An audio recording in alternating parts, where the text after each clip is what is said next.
गहरे जंगल के बीचों बीच स्थित था विशालगढ़ का पुराना किला, जिसके बारे में कहा जाता था कि वहां एक यक्षिणी का वास था।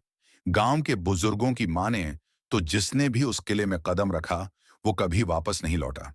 पर इन कहानियों पर विश्वास करना अर्जुन जैसे निडर व्यक्ति के लिए मुश्किल था। रहस्यमयी जंगल और अर्जुन का फैसला।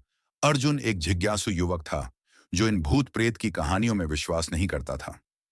एक दिन उसने ठान लिया कि वह इस रहस्य का पर्दाफाश करेगा। रात के ठीक 12 बजे, जब पूरा गांव नींद में था, अर्जुन मशाल लेकर किले की ओर चल पड़ा। जंगल घना था। रास्ते में अजीब अजीब सी फुसफुसाहटें सुनाई दे रही थीं, लेकिन अर्जुन ने ध्यान नहीं दिया। जैसे ही वह किले के मुख्य दरवाजे के पास पहुंचा, दरवाजा खुद ब खुद चर्र की आवाज के साथ खुल गया। किले के अंदर का खौफनाक मंजर किला बेहद भव्य था, लेकिन सालों से वीरान पड़ा था। दीवारों पर लगी पुरानी तस्वीरें धूल से ढकी थीं और हवा में एक अजीब सा गंध फैला हुआ था। तभी अचानक अर्जुन को लगा कि कोई उसे पीछे से देख रहा है। उसने तेजी से पीछे देखा, लेकिन वहां कुछ नहीं था। जैसे ही उसने आगे कदम बढ़ाया, एक ठंडी हवा का झोंका आया और किले के भीतर की मशालें अपने आप जल उठीं। अर्जुन का दिल तेजी से धड़कने लगा, पर उसने खुद को संभाला। तभी उसने देखा, एक सुंदर स्त्री लाल साड़ी में, लंबे खुले बाल और चमकती आंखों के साथ उसके सामने खड़ी थी। यक्षिणी का रहस्य। वह स्त्री मुस्कुराई और मीठी आवाज में बोली, अर्जुन, तुम बहुत बहादुर हो, पर यहां तुम्हारा आना मना है। अर्जुन ने पूछा, तुम कौन हो? वह स्त्री धीरे से आगे बढ़ी और उसकी आंखों में देखने लगी। अर्जुन की आंखें अचानक भारी होने लगीं, मानो कोई उसे अपने वश में कर रहा हो।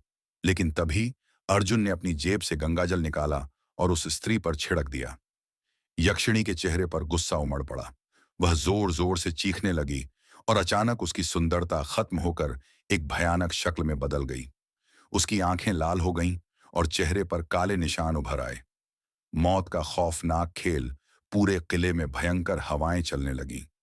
अर्जुन के चारों ओर अंधेरा घिर गया और कई डरावनी आवाजें गूंजने लगीं। अचानक यक्षिणी हवा में उड़ी और पूरी ताकत से अर्जुन पर झपटी। अर्जुन समझ गया कि अगर उसने कुछ नहीं किया तो उसकी मौत निश्चित थी। उसने जल्दी से अपनी जेब से हनुमान चालीसा का ताबीज निकाला और जोर से मंत्र पढ़ने लगा। यक्षिणी चीखती हुई पीछे हटने लगी, लेकिन गुस्से में उसने किले की दीवारें हिलानी शुरू कर दी। अर्जुन पूरी ताकत से भागा और किसी तरह किले से बाहर निकलने में सफल रहा। जैसे ही उसने किले के दरवाजे को पार किया, पूरा किला तेज रोशनी के साथ गायब हो गया, मानो वहां कुछ था ही नहीं। गांव में सनसनी। अगली सुबह जब अर्जुन ने गांव वालों को पूरी घटना सुनाई, तो सभी दंग रह गए। गांव के सबसे बुजुर्ग व्यक्ति ने बताया, 100 साल पहले इस किले में एक सुंदर स्त्री की हत्या कर दी गई थी और तभी से वह यक्षिणी बन गई। लेकिन अब उसके अभिशाप का अंत हो गया है। गांव वालों ने अर्जुन को बहादुर योद्धा मानकर उसका सम्मान किया और विशालगढ़ का वह किला कभी दोबारा नहीं दिखा।